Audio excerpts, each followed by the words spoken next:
ಇವತ್ತು ಜಗತ್ತಿನಾದ್ಯಂತ ಕಾರ್ಮಿಕರ ದಿನಾಚರಣೆಯನ್ನು ಆಚರಣೆ ಮಾಡ್ತಾ ಇದ್ದಾರೆ. 1886ನೇ ಇಸ್ವಿ ದೊಡ್ಡ ಹೋರಾಟ ಕಾರ್ಮಿಕರಿಂದ ನಡೆಯಿತು. ಆ ದಿನವನ್ನೇ ನಾವು ಇವತ್ತು ಕಾರ್ಮಿಕರ ದಿನಾಚರಣೆಯನ್ನಾಗಿ ಆಚರಣೆ ಮಾಡ್ತಾ ಇದ್ದೀವಿ. ನಿಮ್ಮೆಲ್ಲರಿಗೂ ಮತ್ತೆ ಈ ನಾಡಿನ ಜನತೆಗೆ ಕಾರ್ಮಿಕ ದಿನಾಚರಣೆಯ ಶುಭಾಶಯಗಳನ್ನು ಕೋರಲಿಕ್ಕೆ ಬಯಸ್ತಾ ಇದ್ದೇನೆ.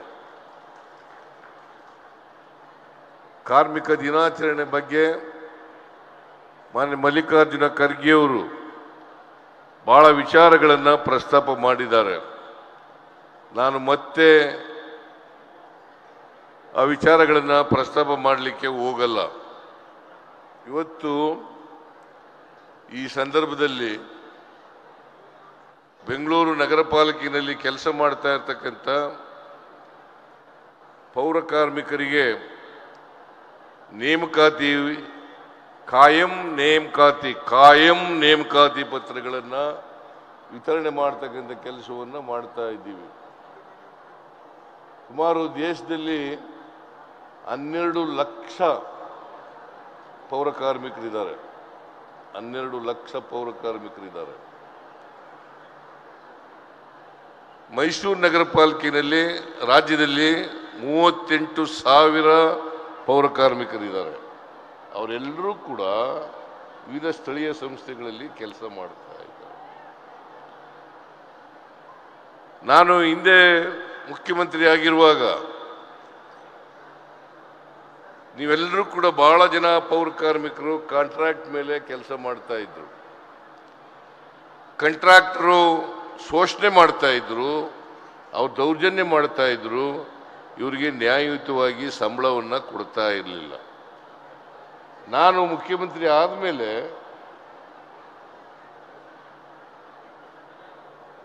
ಮಿನಿಮಮ್ ವೇಜಸ್ ಆಕ್ಟ್ ಪ್ರಕಾರ ಎಷ್ಟು ಸಂಬಳ ಸಿಗಬೇಕು ಅಷ್ಟು ಸಂಬಳವನ್ನು ಕೊಡಿಸ್ತಕ್ಕಂಥ ಪ್ರಯತ್ನವನ್ನು ಮಾಡಿದೆ.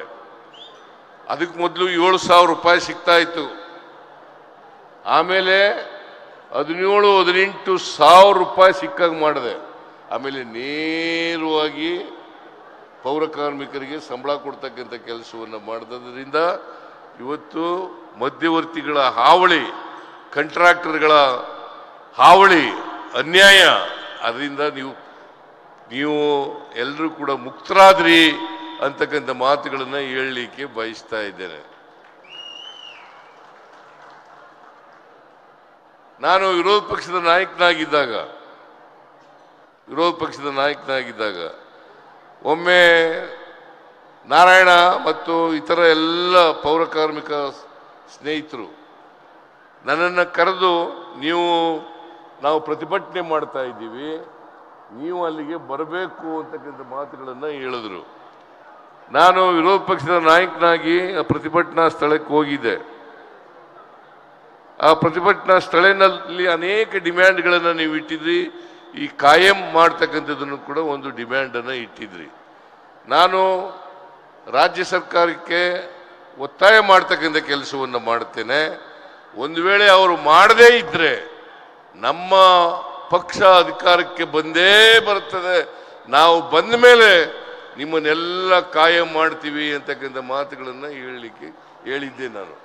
ಅದೇ ರೀತಿ ಇವತ್ತು ಡಿ.ಕೆ. ಶಿವಕುಮಾರ್ ಅವರು ಬೆಂಗಳೂರು ಅಭಿವೃದ್ಧಿ ಸಚಿವರಾಗಿದ್ದಾರೆ. ಅವ್ರ ಮೂಲಕ ನಾವೊಂದು ತೀರ್ಮಾನ ಮಾಡಿದ್ದೀವಿ. ಇವತ್ತು ನಿಮ್ಮನ್ನೆಲ್ಲ ಕಾಯಂ ಮಾಡಬೇಕು ಅಂತ ತೀರ್ಮಾನ ಮಾಡಿದ್ದೀವಿ. ಸುಮಾರು ಇವತ್ತು 39,000 ಸಂಬಳ ನೇರವಾಗಿ ನಿಮ್ಮೆಲ್ರಿಗೂ ಸಿಗುತ್ತೆ. ಅದಲ್ಲದೆ ಬೇರೆ ಬೇರೆ ಸವಲತ್ತುಗಳು ಕೂಡ ಸಿಗ್ತವೆ. ಒಟ್ಟು ನಿಮಗೆ ಅಂದರೆ 4ನೇ ದರ್ಜೆ ನೌಕರರು ಏನು ಸಂಬಳ ಪಡೀತಾರೆ ಆ ಸಂಬಳವನ್ನು ನೇರವಾಗಿ ನಿಮಗೆ ತಲುಪಿಸ್ತಕ್ಕಂಥ ಕೆಲಸವನ್ನು ಮಾಡ್ತಾರೆ. ಯಾಕೆಂದ್ರೆ ನೀವೆಲ್ಲರೂ ಕೂಡ ಈ ಶುಚಿತ್ವವನ್ನು ಕಾಪಾಡ್ತಕ್ಕಂಥವ್ರು, ಅದನ್ನ ಮಾಡ್ತಕ್ಕಂಥವ್ರು. ಶುಚಿತ್ವದಲ್ಲೇ ದೈವತ್ವವನ್ನು ಕಾಣ್ತೇವೆ ಅಂತಕ್ಕಂಥ ಮಾತುಗಳನ್ನು ಮಹಾತ್ಮ ಗಾಂಧೀಜಿಯವರು ಹೇಳಿದರು. ಶುಚಿತ್ವದಲ್ಲಿ ದೈವತ್ವವನ್ನು ಕಾಣ್ತೇವೆ ಅಂತಕ್ಕಂಥ ಮಾತುಗಳನ್ನು ಮಹಾತ್ಮ ಗಾಂಧೀಜಿಯವರು ಹೇಳಿದರು. ಆದ್ದರಿಂದ ಶುಚಿ ಮಾಡ್ತಕ್ಕಂಥ ಕೆಲಸ ಇದೆಯಲ್ಲ, ಇದು ಅತ್ಯಂತ ಶ್ರೇಷ್ಠವಾದಂಥ ಕೆಲಸ ಅಂತಕ್ಕಂಥ ಮಾತುಗಳನ್ನು ಈ ಸಂದರ್ಭದಲ್ಲಿ ಹೇಳಲಿಕ್ಕೆ ಬಯಸ್ತಾ ಇದ್ದೇನೆ.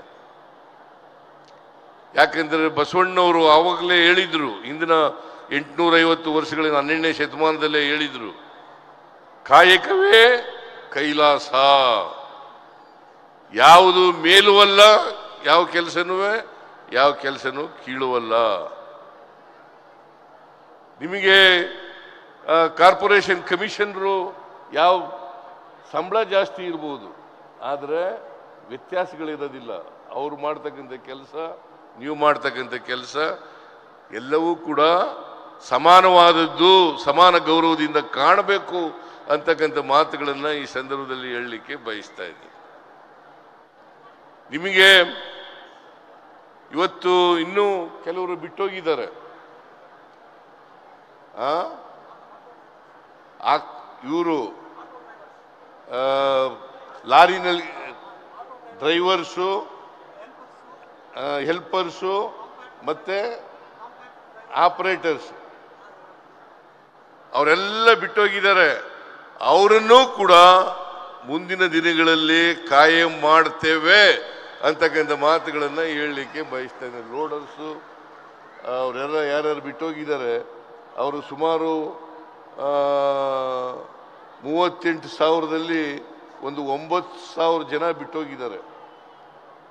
ಆ 9,000 ಜನರಿಗೂ ಕೂಡ ನಾನು ಈಗಲೇ ಹೇಳ್ತೀನಿ, ನಮ್ಮ ಸರ್ಕಾರ ಅದಕ್ಕೆ ಬದ್ಧವಾಗಿದೆ, ಅವರನ್ನು ಕೂಡ ಕಾಯಂ ಮಾಡ್ತಕ್ಕಂಥದಕ್ಕೆ ಬದ್ಧವಾಗಿದೆ ಅಂತಕ್ಕಂಥ ಮಾತುಗಳನ್ನು ಹೇಳಲಿಕ್ಕೆ ಬಯಸ್ತಾ ಇದ್ದೇನೆ. ಜೊತೆಗೆ ನಾನು ಮುಖ್ಯಮಂತ್ರಿ ಆಗಿರುವಾಗ ಪ್ರತಿ ವರ್ಷ ವಿದೇಶಗಳಿಗೆ ಕಳಿಸ್ತಕ್ಕಂಥ ಕೆಲಸವನ್ನು ಮಾಡಿದ್ದೆ. 1,000 ಜನಕ್ಕೆ, ಪೌರ ಕಾರ್ಮಿಕರಿಗೆ 1,000 ಜನರಿಗೆ ವಿದೇಶಕ್ಕೆ ಹೋಗ್ಬೇಕು, ವಿದೇಶ ನೋಡ್ಕೊ ಬರಬೇಕು, ಅಲ್ಲಿಯ ಸ್ವಚ್ಛತೆಯ ಕೆಲಸ ನಡೀತಾ ಇದೆ, ಮತ್ತೆ ಅವ್ರ ಜೊತೆಯಲ್ಲಿ ನೀವು ಸಂಪರ್ಕ ಮಾಡಬೇಕು ಅಂತೇಳಿ ಉದ್ದೇಶದಿಂದ ನಾನು ಮಾಡಿದ್ದದು. ಅದರಿಂದ ಇವತ್ತು ನಿಮ್ಮನ್ನೂ ಕೂಡ ಮುಖ್ಯವಾಹಿನಿಗೆ ತರಬೇಕು ಅಂತಕ್ಕಂಥದ್ದೇ ನಮ್ಮ ಉದ್ದೇಶ. ಯಾರು ಪೌರ ಕಾರ್ಮಿಕರಿದ್ದಾರೆ ಅವರು ಕೂಡ ಮುಖ್ಯವಾಹಿನಿಗೆ ಬರಬೇಕು, ಅವರು ಕೂಡ ಸಮಾನತೆಯಿಂದ ಬದುಕಬೇಕು. ನಮ್ಮ ಉದ್ದೇಶ ಸಮಾಜವನ್ನು ನಿರ್ಮಾಣ ಮಾಡ್ತಕ್ಕಂಥದ್ದು. ಪೌರ ಕಾರ್ಮಿಕರಲ್ಲಿ, ಶ್ರೀಮಂತರಲ್ಲಿ ಅವ್ರ ಮಧ್ಯೆ ಏನು ಅಸಮಾನತೆ ಇದೆ, ಅಸಮಾನತೆಯನ್ನು ತೊಡೆದಾಕ್ತಕ್ಕಂಥದ್ದೇ ನಮ್ಮ ಉದ್ದೇಶ. ಆರ್ಥಿಕವಾಗಿ, ಸಾಮಾಜಿಕವಾಗಿ ಅಸಮಾನತೆಯನ್ನು ತೊಡೆದಾಕಿ ಎಲ್ಲರಿಗೂ ಸಾಮಾಜಿಕ, ಆರ್ಥಿಕ, ಶೈಕ್ಷಣಿಕ ಶಕ್ತಿಯನ್ನು ಕೊಡಬೇಕು ಅಂತಕ್ಕಂಥದ್ದೇ ನಮ್ಮ ಉದ್ದೇಶ. ಆ ದಿಕ್ಕಿನಲ್ಲಿ ನಾವು ಪ್ರಾಮಾಣಿಕ ಪ್ರಯತ್ನವನ್ನು ಮಾಡ್ತಾ ಇದ್ದೇವೆ ಅಂತಕ್ಕಂಥ ಮಾತುಗಳನ್ನು ಹೇಳಲಿಕ್ಕೆ ಬಯಸ್ತಾ ಇದ್ದೇನೆ.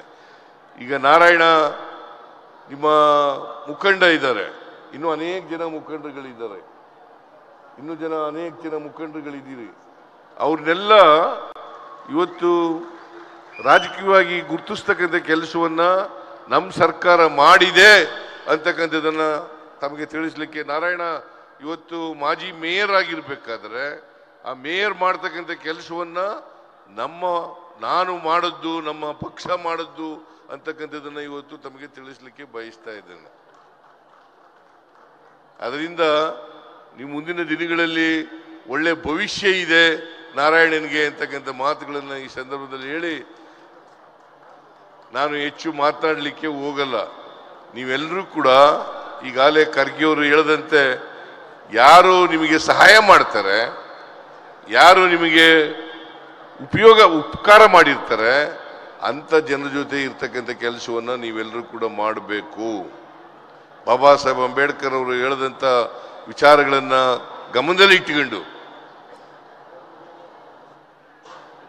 ನೀವೆಲ್ಲರೂ ಕೂಡ ಯಾರು ಉಪಕಾರ ಮಾಡಿದ್ದಾರೆ, ಯಾವ ಪಕ್ಷ ಮಾಡ್ತದೆ, ಯಾವ ಸರ್ಕಾರ ಮಾಡ್ತದೆ, ಅವ್ರ ಜೊತೆ ನೀವು ಗಟ್ಟಿಯಾಗಿ ನಿಲ್ಲಬೇಕು ಅಂತಕ್ಕಂಥ ಮಾತುಗಳನ್ನು ಹೇಳಿ ಇವತ್ತು ನಿಮ್ಗೆಲ್ಲರಿಗೂ ಕೂಡ ಭಾಳ ಸಂತೋಷ ಆಗಿದೆ. ಭಾಳ ಜನ ಹೇಳುತ್ತಾ ಇದ್ರು ಈಗ ನಮಗೆಲ್ಲ ಸಂತೋಷ ಆಗಿದೆ ಅಂತೇಳಿ. ನೀವು ಇದರ ಸರ್ಕಾರದ ಉಪಯೋಗವನ್ನು ಎಲ್ಲ ಪಡ್ಕೊಳ್ಬೇಕು. ನಾವು ಇದ್ರ ಜೊತೆಗೆ ಅನೇಕ ಜನಪರ ಕೆಲಸಗಳನ್ನು ಮಾಡ್ತಾ ಇದ್ದೀವಿ. ಆ ಜನಪರ ಕಾರ್ಯಕ್ರಮಗಳು ಕೂಡ 5 ಯೋಜನೆಗಳನ್ನು ಕೂಡ ನಾವು ಕೊಟ್ಟಿದ್ದೇವೆ. ಆ 5 ಯೋಜನೆಗಳ ಲಾಭ ಪಡ್ಕೋಬೇಕು. ಜೊತೆಗೆ ಎಲ್ಲಕ್ಕಿಂತ ಬಹಳ ಮುಖ್ಯವಾಗಿ ನಿಮ್ಮ ಮಕ್ಕಳನ್ನ ವಿದ್ಯಾವಂತರನ್ನಾಗಿ ಮಾಡ್ತಕ್ಕಂಥ ಕೆಲಸವನ್ನು ಮಾಡಲೇಬೇಕು. ಬಹಳ ಜನ ಇವತ್ತು ವಿದ್ಯಾವಂತರಾಗ್ತಾ ಇದ್ದೀರಿ, ಬಹಳ ಸಂತೋಷ. ಆದರೆ ಬಹಳ ಕಡಿಮೆ ಜನ ವಿದ್ಯಾವಂತರಾಗ್ತಾ ಇದ್ದೀರಿ. ಆದರೆ ಹೆಚ್ಚು 100ಕ್ಕೆ 100 ವಿದ್ಯಾವಂತರಾಗಬೇಕು. ನಿಮ್ಮ ಮಕ್ಕಳುಗಳು ಕೂಡ ಡಾಕ್ಟರ್ಗಳಾಗಬೇಕು, ನಿಮ್ಮ ಮಕ್ಕಳುಗಳು ಕೂಡ ಇಂಜಿನಿಯರ್ಗಳಾಗಬೇಕು, ನಿಮ್ಮ ಮಕ್ಕಳುಗಳು ಕೂಡ ವಿಜ್ಞಾನಿಗಳಾಗಬೇಕು. ಅದಾದಾಗ ಮಾತ್ರ ಸಮಾಜದಲ್ಲಿ ನಾವು ನೆಮ್ಮದಿಯನ್ನು, ತೃಪ್ತಿಯನ್ನು, ಸಂತೋಷವನ್ನು ತರಲಿಕ್ಕೆ ಸಾಧ್ಯ ಆಗ್ತದೆ. ನಾವು ಸಮಾಜವನ್ನು ನಿರ್ಮಾಣ ಮಾಡಲಿಕ್ಕೆ ಸಾಧ್ಯ ಆಗ್ತದೆ. ಬುದ್ಧ ಹೇಳದಂತೆ, ಬಸವಣ್ಣ ಹೇಳದಂತೆ, ಬಾಬಾ ಸಾಹೇಬ್ ಅಂಬೇಡ್ಕರ್ ಅವರು ಹೇಳದಂತೆ ಅಂಥ ಸಮಾಜವನ್ನು ನಿರ್ಮಾಣ ಮಾಡಲಿಕ್ಕೆ ಸಾಧ್ಯ ಆಗ್ತದೆ. ಇದನ್ನ ನೀವೆಲ್ಲರೂ ಕೂಡ ವಿದ್ಯಾವಂತರಾದರೆ ಅಸ್ಪೃಶ್ಯತೆ, ಜಾತೀಯತೆ ತಾನಾಗೇ ತಾನು ಹೋಗ್ತದೆ. ಇಲ್ಲದೆ ಹೋದರೆ ಜಾತಿ ವ್ಯವಸ್ಥೆನೂ ಮುಂದುವರಿತದೆ, ಅಸ್ಪೃಶ್ಯತೆನೂ ಮುಂದುವರಿತದೆ ಅಂತಕ್ಕಂಥದ್ದನ್ನು ನಾವು ಅರ್ಥ ಮಾಡ್ಕೋಬೇಕಾಗ್ತದೆ. ಅದಕ್ಕೋಸ್ಕರ ಜಾತಿ ವ್ಯವಸ್ಥೆ ಹೋಗ್ಬೇಕಾದ್ರೆ, ಅಸ್ಪೃಶ್ಯತೆ ಹೋಗ್ಬೇಕಾದ್ರೆ, ಸಮಾಜ ನಿರ್ಮಾಣ ಆಗಬೇಕಾದ್ರೆ ನೀವೆಲ್ಲರೂ ಕೂಡ ವಿದ್ಯಾವಂತರಾಗಬೇಕು. ಸ್ವಾಭಿಮಾನದಿಂದ ಬದುಕನ್ನು ಕಟ್ಕೊಳ್ತಕ್ಕಂಥ ವ್ಯವಸ್ಥೆ ನಿರ್ಮಾಣ ಆದಾಗ ಮಾತ್ರ ನಾವು ಸಂವಿಧಾನವನ್ನು, ಆಶಯಗಳನ್ನು ಈಡೇರಿಸಲಿಕ್ಕೆ ಸಾರ್ಥಕ ಆಗ್ತದೆ ಅಂತಕ್ಕಂಥ ಮಾತುಗಳನ್ನು ಹೇಳಿ ಇವತ್ತು ಮತ್ತೊಮ್ಮೆ ಈ ಕಾರ್ಮಿಕ ದಿನಾಚರಣೆಯ ದಿನದಂದು ಎಲ್ಲ ಜನರಿಗೆ ಶುಭಾಶಯಗಳನ್ನು ಕೋರಿ, ನೀವೆಲ್ಲರೂ ಕೂಡ ಈ ಕಾಯಂ ಪತ್ರ ಸಿಕ್ಕಿದೆಯಲ್ಲ, ನೀವು ಬಹುಶಃ ಜೀವನದಲ್ಲಿ ನಿಮ್ಮ ಜೀವನದಲ್ಲಿ ಇದು ಒಂದು ಮಹಾನ್ ಘಟನೆ ಅಂತಕ್ಕಂಥ ಮಾತುಗಳನ್ನು ಈ ಸಂದರ್ಭದಲ್ಲಿ ಹೇಳಲಿಕ್ಕೆ ಬಯಸ್ತಾ ಇದ್ದೇನೆ. ನೀವೆಲ್ಲರೂ ಕೂಡ ಸುಖ ಸಂತೋಷದಿಂದ ನೆಮ್ಮದಿಯಿಂದ ಬಾಳ್ತಕ್ಕಂಥ ವ್ಯವಸ್ಥೆಯನ್ನು ಮಾಡಬೇಕು. ಜೊತೆಗೆ ಈ ಸ್ವಚ್ಛತೆ ಬರೀ ನೀವು ಮಾಡೋದಲ್ಲ, ಬೇರೆಯವರು ಕೂಡ ಮಾಡಬೇಕು.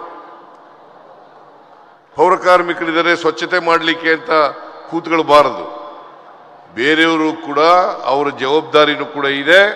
ಸ್ವಚ್ಛತೆಯನ್ನು ಮಾಡ್ತಕ್ಕಂಥ ಕೆಲಸವನ್ನು ಎಲ್ಲ ನಾಗರಿಕರಿಗೂ ಮಾಡಬೇಕು ಅಂತೇಳಿ ಅವರಲ್ಲಿ ಮನವಿಯನ್ನು ಮಾಡಿ ನಿಮ್ಮೆಲ್ಲರಿಗೂ ಶುಭ ಕೋರಿ ನನ್ನ ಮಾತನ್ನು ಮುಗಿಸ್ತೇನೆ.